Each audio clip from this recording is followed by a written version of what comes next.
Trade union के द्वारा केंद्र और राज्य सरकारों की नीतियों का विरोध करते हुए 9 जुलाई को राष्ट्रव्यापी हड़ताल की घोषणा की गई थी, जिसका चरखी दादरी में ज्यादा असर दिखाई नहीं दिया।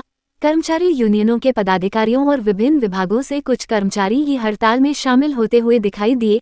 चरखी दादरी के रोज गार्डन में तमाम हड़ताली कर्मचारियों और उनके समर्थन में आए दूसरे किसान मजदूर संगठनों के प्रतिनिधियों के द्वारा केंद्र और राज्य सरकारों की नीतियों का विरोध करते हुए जोरदार प्रदर्शन किया। इस मौके पर विभिन्न कर्मचारी यूनियनों के प्रतिनिधियों के द्वारा सरकार की नीतियों को कर्मचारी किसान और मजदूर विरोधी बताते हुए अपनी मांगों को उठाया, तो साथ ही सड़कों पर उतरकर प्रदर्शन कर सरकार को कड़ी चेतावनी भी दी।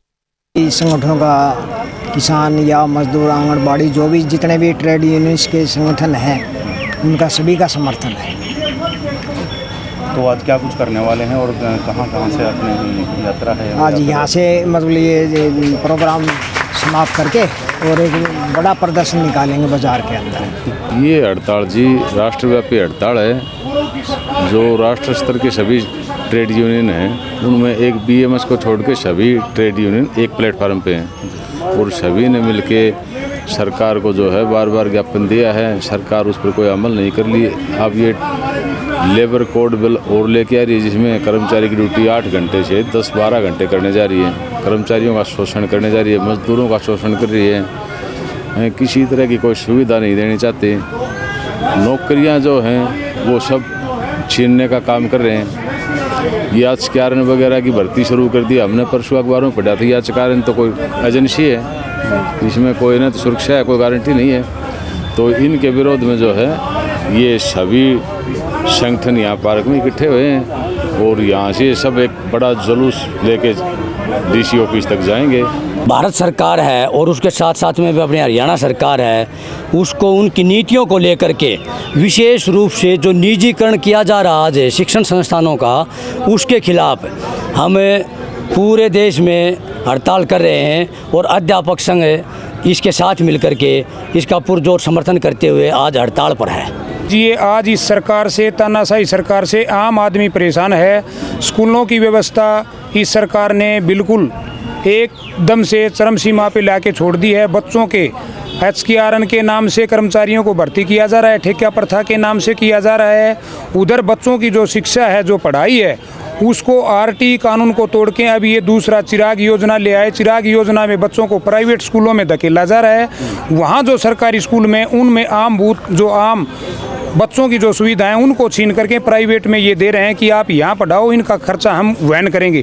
जबकि पिछले 3-4 सालों से बच्चों को जो SC BC का जो पैसा मिलता था स्टाइपेंड का, वो सरकार 3-3 महीने का जो टर्म बना रखी थी, उस हिसाब से उन बच्चों के खाते में नहीं जा रहा। सरकार का सिर्फ एक ही मकसद है कि सरकारी विभाग जितने भी हैं, सरकारी क्षेत्र जितने भी, उनको सिर्फ निजीकरण की तरफ धकेला जाए और निजीकरण किया जाए। ना समय पर किसान को खाद मिलता है, ना बीज मिलता है और बिजली के रेट भी बढ़ा दिए हैं हरियाणा में। उसकी हम कड़े शब्दों में निंदा करते हैं और ये कहना चाहते हैं सरकार जो जन विरोधी नीतियाँ लेके आ रही है उसको मतलब छोड़े, नहीं तो पूरे देश की जनता लामबंद होकर इस सरकार की नीतियों के खिलाफ लड़ाई के मैदान में उतरेंगे।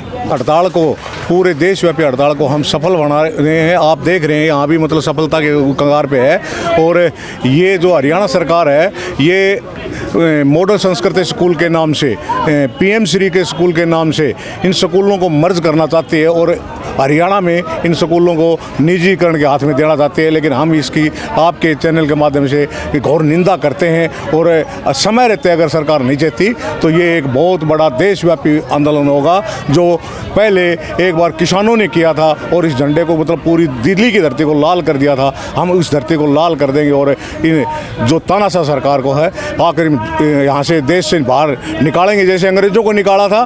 अगर हमारे ऊपर ऐसे ही कानून थोपती रही तो, नहीं तो मतलब समय रहते अगर ये चेत गई तो ठीक है, नहीं आने वाले समय में इस सरकार को इसका खामियाजा भुगतना पड़ेगा। तो सरकार के जो विरोधी हैं इसने बहुत घोर निंदा वाली बातें कर रखी हैं। किसान मजदूर जो भी है, कर्मचारी है, इन सभी को ऐसा सपोर्ट के रख दिया जैसे स्कूलों को बंद कर दिया जा रहा है, मर्ज के नाम से करता है। कर्मचारियों को विस्टोड़ा जगह है, जो भी कर्मचारी रिटायर हो उससे किसी को लेते नहीं, नए कर्मचारी भर्ती नहीं करती HKRN के करती है, उन उनको 3-3, 4-4 महीने से वेतन नहीं मिलता। और इस सरकार ने ऐसा काम कर दिया कि आने वाले दिनों में शायद ही इसका कोई बीज टॉय मिलेगा आपने। और इसको जैसे बंसीलाल सरकार थी उसने तानाशाह दिखाई थी, उस समय भी कर्मचारी लाभबंद हुए थे और उसकी सरकार बाउट के आई नहीं कभी भी। उसने कहीं से किसी का सहारा लेकर ये सरकार बनाई गई थी, लेकिन एक कला बंसीलाल से सरकार नहीं बनी थी। उसी प्रकार हम इसका भी ऐसा ही करेंगे। हम इसकी घोर निंदा करते हैं। या तो अपने इन विचारों वापस, नीतियों को वापस ले और आम जन को सुविधा जो जितनी दे रखी है उन सुविधा को पूरा करे, जो भी जैसे भी है। लेकिन जो ये नीति जो करके चली हुई है ना, ये बहुत ही खराब, जिसकी हम घोर निंदा करते हैं। मैं सरकार संघ के ब्लॉक का प्रधान रामपाल जोजू आपके चलने माध्यम से कहना चाहता हूँ, या तो अपनी इनकी नीतियों को समझ करके कर्मचारी के हित में आए, मजदूर के हित में आए, आम जनता को सताया न जाए। अब आजकल आपने देखा होगा खाद के ऊपर कैसे पुलिस आकर के लाठियाँ बरसाई गई हैं, तब जाकर खाद मिला भी नहीं। हमारी माता और बहनें लाइन में लगाई गई थी, उन्होंने आखिरी में खाली हाथ जाना पड़ा। क्यों जाना पड़ा? क्योंकि खाद की इतनी किल्लत है। ऐसे ही नकली खाद पकड़ा गया था बारडा में, उसका सरकार ने कोई नहीं लिया, उसने संज्ञान नहीं लिया।